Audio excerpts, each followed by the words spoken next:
ที่ลงผูทีวีซ้ำกรุบซัวบองโอนดีตาเมียมีนักออกแนวจิตไงแถมยิ่งเจียมมอลงเงี้ยววงวนใส่คำใบที่ลงผูเมียนมาลองวัดกับไรหรือวิวบองโอนดีตามือจิตไงเธอกำปทีตัวเตียบราชนำไม้ชนำเตียปอนมาไพ่ปรามชนะหายที่ลงผูทีวีก็สมจุนปัวและบองโอนดีตาเมียมีเยอะเอาล้าจวบจะสักได้ซอกสักได้จำร้านเรียงเคลื่อนมาสาโถบางวันthì đồng phố TV xin mến chào cô chú anh chị cũng như là quý bà con cô bác khác thì sáng nay 4 giờ 48 phút thì bên chùa Tức Rây của Long Phú làm nghi thức đón chào năm mới năm 2025 thì đồng phố TV cũng xin kính chúc quý bà con cô bác trong nước và ngoài nước ba dân tộc anh em một năm mới cũng tràn đầy niềm tin vui vẻ hạnh phúc và sắc đẹp và sức khỏe. Kính chúc quý chú anh chị một ngày an lành và hạnh phúc. Và Thiên Long Phú sẽ review toàn cảnh phong tục đón chào Tiêu Đa Sam Khmer năm 2025 của đồng bào Khmer như thế nào thì mời cô chú anh chị cũng như là quý bà con mình cùng theo dõi nha.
Sarana Gacchami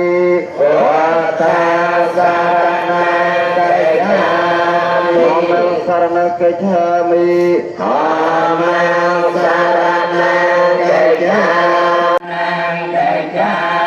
Tatayam Buddhang Sarana Gacchami Tatayam Buddhang Sarana Gacchami Tatayam Dhammang Sarana Gacchami Tatayam Dhammang Sarana Gacchami Tatayam Sanghang Sarana Gacchami Tatayam Sanghang Sarana Gacchami Sarana Khanam Prepanang Amapante Panate Pata Veramani Sikkhapadang Samadhiyami Panate Pata Veramani Sikkhapadang Samadhiyami Atariya Veramani Sikkhapadang Samadhiyami Atariya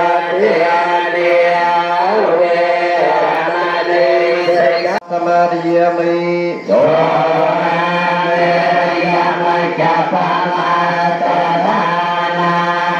Veramani Sikkhapadang Samadhiyami Macas Kabar Sarva Katwat Pamatena Nijikalang Samarakitapeng Amapande Sabatang Yate Sailena Pamasabati Sailena Batang Yate Tasma Selausa Haji Sa Otana Yono Hudru Atau Boleh Jaman Saya boleh Pasmatnya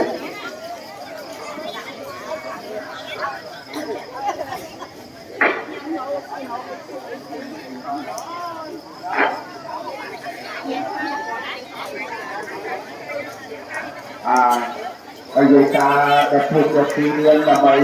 profesi cái trong nó ta tu ta khai pita khai chập tăng ở pi ngày chán đầu ngày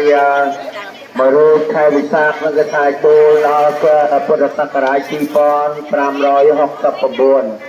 ហើយនៅក្នុងការពីរៀននេះយើងតាពុទ្ធបរិស័ទនៅក្នុងកំណោះហើយបានអញ្ជើញចូលមកកាន់អារាមដ្ឋានវត្តកំពង់មានទីតត្រៃដើម្បីរៀបចំនៅក្នុងពិធីទទួលអំណរទេវតាឆ្នាំថ្មីឆ្នាំសាញ់សព្វស័ក្តិពុទ្ធសករាជ2025ហើយដូច្នេះសង្ក្រាន្តចូលនៅថ្ងៃទី1ខែចែកចូលជាថ្ងៃ14ខែមេសាគ្រិស្តសករាជ2025ហើយដូចគ្នាទេទេវតាឆ្នាំថ្មីប្រនាមរូបគោរកាទេវីជាបត្រីទី2របស់ក្បលមហាព្រហ្មដើម្បីធ្វើដំណើរយាងចូលមកទៅតាមនៃមនុស្សលោកយើងនឹងដើម្បីគ្រប់គ្រងអភិបាលអបជូនពរជ័យសិរីសុខស្ដីដល់យើងតាពុទ្ធបរិស័ទដែលជាអ្នកកាន់ពុទ្ធសាសនាហើយនៅក្នុងការពីរៀននេះយើងតាដិតធូបដិតទៀនដើម្បីនេះធ្វើជាស្រុកលេងអើយសុខសានផងអស់ភូមិឋានសុខសានអត់សុខបានអ្នកខ្លះជាស័ក្តិសមុខទុកដោយនៅស្រុកអត់លៀងកងវល់ពួរបីបកាយើងអូនទេរសាយុគិតរៀងម៉ោង1ចេត8នាទីនេះយើងនឹងហែនៅព្រះ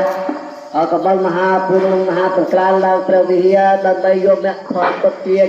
ជ័យលេងបច្ចុប្បន្នលេងបច្ចុប្បន្នលេងបច្ចុប្បន្ន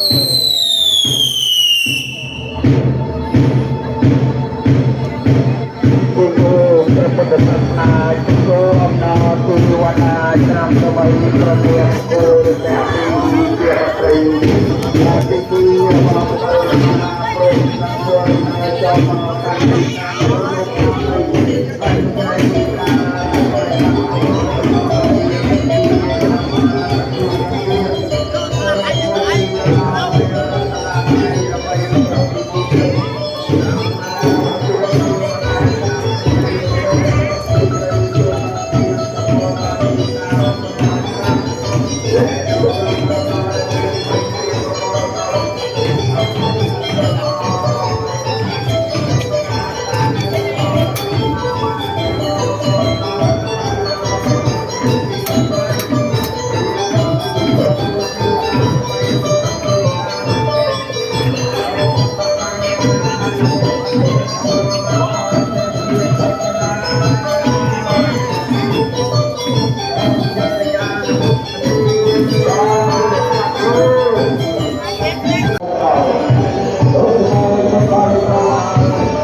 Quý Phật tử lại tập trung vô chánh điện để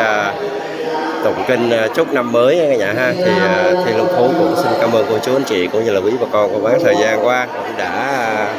theo dõi kênh của Thiên Long Phú ha. Thì kính chúc cô chú anh chị cũng như là quý bà con cô bác mình một năm mới an lành, an khang và hạnh phúc cả nhà hàng cô chú anh chị bà con mình nhớ sao nha.